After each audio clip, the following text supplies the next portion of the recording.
it was a couple of things.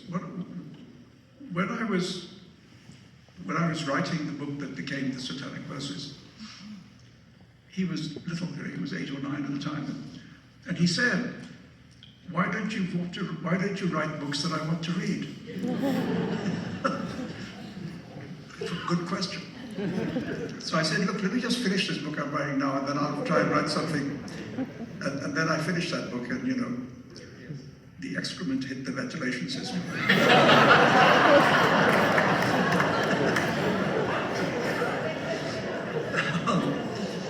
And then there was a period of time when it was, when things were very difficult, including having any kind of daily or any constant relationship with him was very difficult. And I thought, okay, well, there's a promise I should keep. And I think you should keep promises to children on the whole, but this was an extra incentive. And so that was one thing, to keeping a promise to a child. Another thing was that it was a way of writing about what had happened to me in a way that he would understand later when he was grown up. I wanted the book to be like a message in a bottle. Right.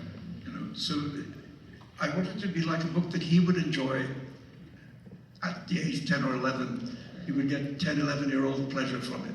Right. And then he would grow up and he'd read it again and he'd say, oh, it's about that. Right. And it actually worked. Right. Because now he's 45.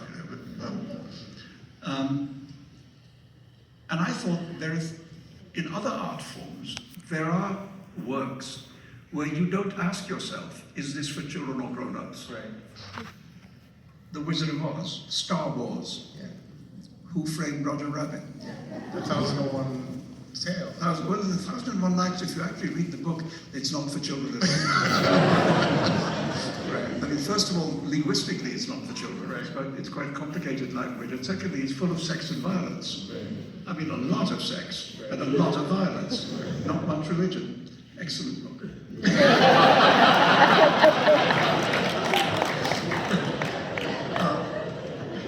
Anyway, so what I'm saying is, I wanted to write a book which would be like that younger readers could get the pleasure that younger readers want, Right. and grown-ups could get another kind of pleasure.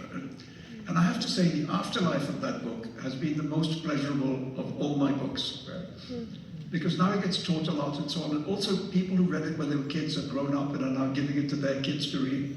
Right. And I get these bundles from schools where they've all read it in class. And the teacher gets them all to write something to me. Right.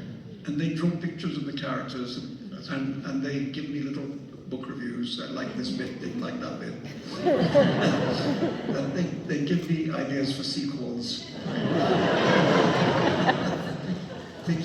My son said to me, Dad, don't write books, write series. That's great. He was right. He was right. I was too stupid to take his advice.